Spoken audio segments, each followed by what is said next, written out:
Hey, this guy's fingering my asshole back here. Hey, knock it off, man. What's your problem, man?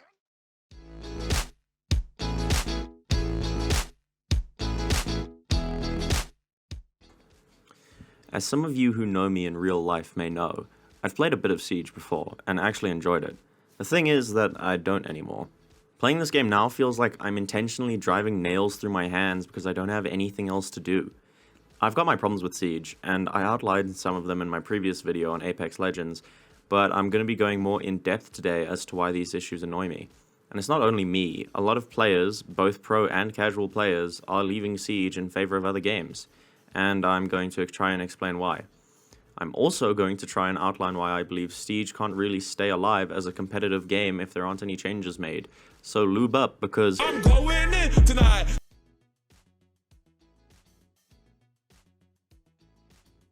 Movement mechanics and the lack thereof in Siege is one of the biggest reasons I've switched to Apex and why I can no longer really play Siege without wishing I was playing something else. When I used to play Siege, I didn't really think or care about the movement that much because I was just used to it. But switching games has given me the realization that characters don't move so much in this game as they do slightly shuffle forward. See, the thing that really gets to me now is the fact that I find it so hard to reposition in a gunfight knowing that I'll get shot right in the knob and relive some painful pubescent memories. Standing next to a doorway, knowing that I'll be fucking creamed if I turn the corner or show my character's fat ass running away, doesn't really inspire one with confidence. The movement system in this game doesn't gel with the concept of one-shot headshots because it's not allowing me to be confident when I turn a corner, it's just making me really fucking scared because I know I'm so slow. To be confident in a situation like this, the player needs to have the ability to quickly and effectively reposition without their body becoming an atmospheric cloud of red mist. Of course, I can understand why Ubisoft doesn't make it this way, for realism and vision and whatever other bollocks they say. It's easy to see why a character like Rook or Gridlock can't move like a stabbed rat, namely because one is wearing tactical gear on every part of his fragile French body, and one is thicker than a brick shithouse. But there's actually a really simple solution to this. Dark Souls. In Dark Souls, as I'm sure many of you know, there is a dodge roll mechanic that allows the player to quickly get out of the way of an attack and get back up in time to counterattack. This allows for the player to have confidence going into a fight because they don't have to tank the massive damage they would otherwise take if they couldn't correctly use this mechanic. So just add that, Ubi. The thing is that adding this as a mechanic wouldn't even really detract from the intended sense of realism that the game is going for. Many real-life soldiers would use this movement technique as a way to reposition in tricky situations. You don't have to make it the best move in the game, make it punch me in the balls every time I use it or something for being such a pussy. But honestly, there's an easy way to balance it. Make it make a significant amount of noise, make it slower on 3 armor characters, and faster on the 1 armor characters. There, the issue's fucking fixed. I now feel really confident in repositioning and taking fights. Honestly, I think most of the game's real issues lie in the fact that there haven't been pretty much any changes to the movement system since I started playing, all the way back in Operation Dustline. The movement hasn't changed, but the maps have, and it seems like this is the dev team's only fix for the player's lack of good movement. But the thing is, you can't outrun your mistakes forever, and eventually your children will catch up with you. See, Siege has been built into a corner. The base mechanics of the game force it to stay the same in many ways, because mechanics like one-shot headshots, slow movement, and randomized recoil cannot be changed without changing the game's identity completely. But these mechanics are ironically what's making the game worse as time goes on. The devs aren't finding ways to fix these issues, they're finding ways to distract their player base. Adding new operators, new gadgets, and fixing or adding maps isn't doing anything besides saying, "Hey guys, look, we're doing some shit, pay attention." There needs to be concrete and very real change to Siege's design philosophy if it wants to stay alive. I'm actually somewhat impressed by the fact that Ubisoft can add a game mode or a limited time map for casual players to use, and then remove it completely when it turns out everyone actually likes the mode. You've got to respect the balls that it takes to completely deny your customers the experience they want. Not a single new permanent mode has been added to the game since day one. Even CSGO added a new mode with its Battle Royale style Danger Zone, and that game has been around for eons. As a side note, CSGO also has community-made maps and modes that have been around for such a long time, but Ubi won't add those because they're scared of change. Siege just refuses to change because Yubi is scared that if they actually make meaningful changes, people will expect more from them, and they don't want to do any more work than they have to. Some of you may remember the Halloween event called Sugar Fright, but to those who don't, Sugar Fright was a mode very much in the same vein as Call of Duty, where instead of a locked objective to achieve, players are only looking to score kills. Player feedback was overwhelmingly positive, and everyone was praying for this mode to become permanent. It didn't, as I'm sure you've guessed, and everyone was upset about it. It's not even that fucking hard to add a game mode that you've already put in before. Yubi already knows that people want different modes. They already have tried and proven ideas that could make new game modes, but they stay completely unaware of how munch-gurglingly stupid they are being. It's honestly such a shame because the game is showing less evolution than a family in Alabama, and the worst part is, Siege has the potential to be so much more. This is an extremely personal gripe, and I can understand if anyone doesn't take what I'm saying here to heart because it may not matter to you at all, but the characters in this game fucking suck. I find it hard to care about the character I'm being shown when none of them seem to care about themselves. The characters don't ever feel like they could exist outside of the context of the game, and none of them feel really like they have anything other to say than "Out of ammunition!" every 5 fucking seconds. In my Apex video, I mentioned the idea of making a character feel real by making them interact in real ways with other characters, and this is completely forgone in Siege. If you want to know the stories of characters, you have to read them, and that's wasting so much of the potential that video games have as a storytelling medium. I should be able to tell who the character is that I'm playing, based on what they say, how they say it, and how they interact with others, not based off some text that was shunted off to the intern because no one else cared. Sure, there is some level of interaction, but that's only in the PvE mode, and it's minimal to say the least. Ash saying, "Remember, let's stick to the plan," and Cully saying in response, "Ick," doesn't show me fucking shit. It just tells me that this one character doesn't like this other character, and I end up liking neither of them. None of the characters feel real at all. We have Albino Space Lady, Italian Laser Camera Pizza Man, Nanomachine, son! and the Terminator. They're all archetypes with no development other than this is my gadget and it's really good or really fucking useless. I don't like a character dependent on their personality, I like them because of their gadgets. Here's a great example of what I'm on about. I really like Frost. I played her almost exclusively for a while. Tell me, do you think it's because of her charming personality? Absolutely not. It's because she has a gadget that can down an enemy entirely by itself and it's fun to use. Her biography in the game states that Harry, her interviewer, finds her, quote, energy exhausting. Not that she's nervous, it's more like a fine-tuned athlete. Now, I'm going to play you some voice lines, and you tell me if you can find any single hint as to how she could have this energy. Deploying welcome mat. Deploying welcome mat. Deploying welcome mat. Deploying welcome mat. Deploying welcome mat. Setting the welcome mat. Setting the welcome mat. Setting the welcome mat. Setting the welcome mat. Welcome mat. Welcome mat. Welcome mat. Welcome mat. Welcome mat. Welcome mat. Welcome mat. Welcome mat. So yeah, the characterization is non-existent, and I really care about none of these characters.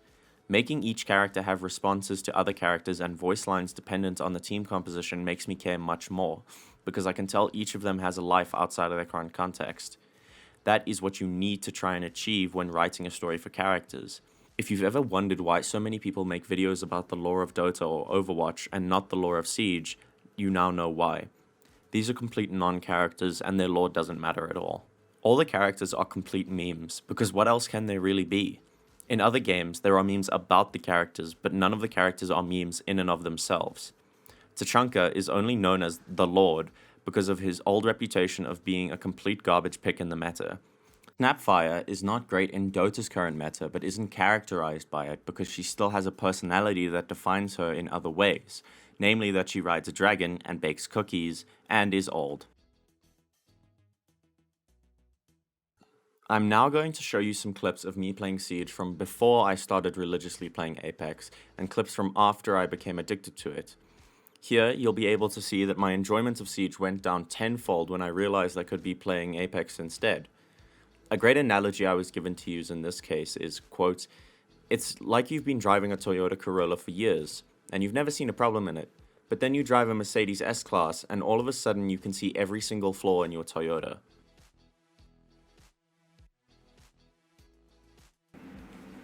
Leave or load, my guy. Oh my god. Leave or load. Leave or load, bro. There's no vote to kick anymore. People just have to do it by themselves. I'll vote to kick myself if I have to. Clutch or leave. Clutch or kick. Can't do that anymore. Sadness. Ah, they should bring it back, dude. Viesken. Oh my. I stuck a whole bag of jelly beans up my asshole. Oh, okay. Kinda crusty. Siege is super crusty, my guy. Like, I can't... Like... Like, playing it now... Siege is kinda like a bad haircut. Like, you had it for a while, and you were just like, oh god. Yeah, like, just... Why? Okay, hold on, we have to do something real quick.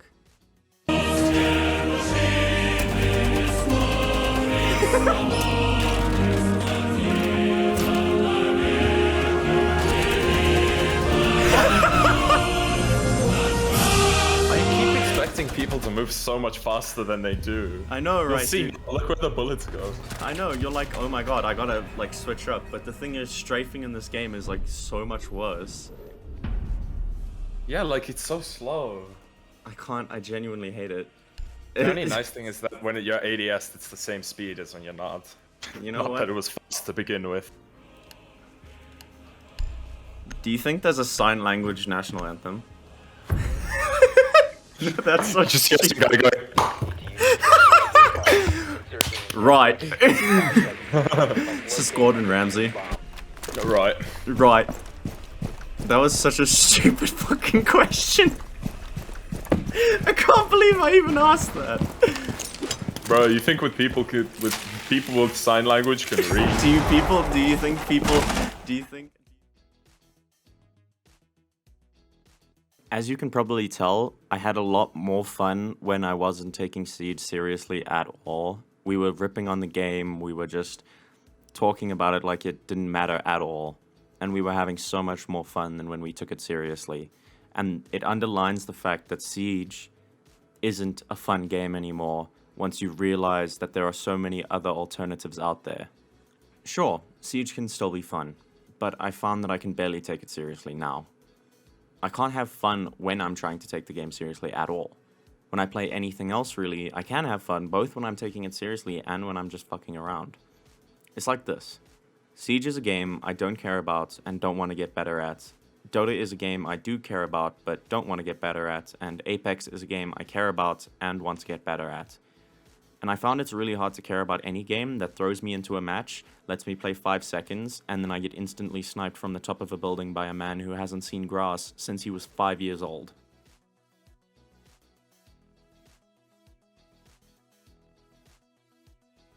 And that brings us to the matchmaking and rank system. The matchmaking in this game is a lot like my dick, in that it only seems to work about 50% of the time. It's either I get matched onto a team who can barely say 3 words, or my team is made up of Terminators. Either way, I'm not enjoying myself. I'm either having to carry, or my team is carrying me. And in a competitive game, it should never have to feel that way. It should always feel as though each player is pulling their weight equally. I shouldn't feel all the pressure to win, nor should I feel as if I've done absolutely nothing. This is especially true in Ranked, where I either get carried to win, or I have to try and make up for my teammates' lack of brain cells. I've never truly felt I've been in a fair game of Siege in all the time I've been playing it, and that sucks.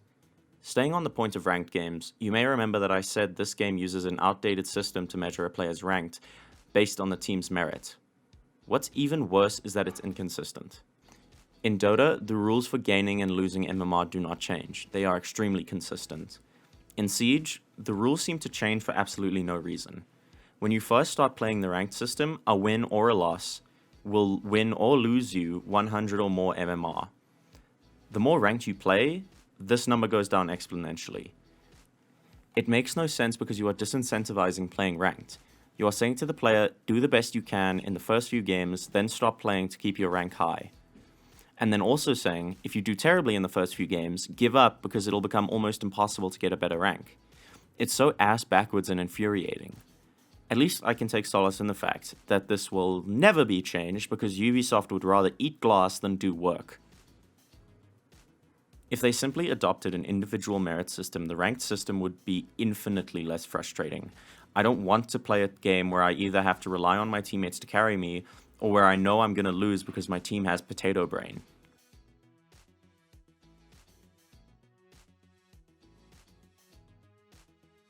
Look, I know I've given a lot of shit to this game, and a lot of shit to Ubisoft, but I really do have to clarify that I think Siege is a pretty decent game. There's a lot that has to be done in order to keep it in a competitive market, and keep its player base, but I do think it can be quite fun at times. There are good people working at Ubisoft, and I'm sure they're doing their best to work on these issues, but the number of those people is heavily outweighed by the employees whose only job is to look busy when the boss walks by. What really makes me angry about Siege is that I know it can be so much more than it is. There can be so much more to the game, whether it be new modes, new universal mechanics, new movement systems, but there just isn't, and there probably won't be. They can keep adding new operators and new maps until they're blue in the face, but it won't make up for the fact that they are delaying the inevitable, where the game finally becomes unplayable and unlikable amongst its competitors. I enjoy the chaotic nature of fights. I enjoy playing really dumb operators that are just memes in the Siege community. I can enjoy the crazy physics that make my character ragdoll into the ceiling when I die. But the thing is, these are flaws. And enjoying flaws more than what's intended to be enjoyable isn't a good mark for the game. If you like this game, that's really great and I'm happy for you, but honestly, on a personal level, I cannot foresee a long future for this game with its current trajectory. Please, I implore you to never stop asking for change. Change can be simultaneously very good and very bad for anything, but it is extremely necessary. If a game never evolves, it will never be able to keep up with the others. Siege is getting boring, and we as a fan base can spark change, but we have to really come together to make it happen. Don't be silent and accept what it is. If you want the game to stay alive, you have to fight for it.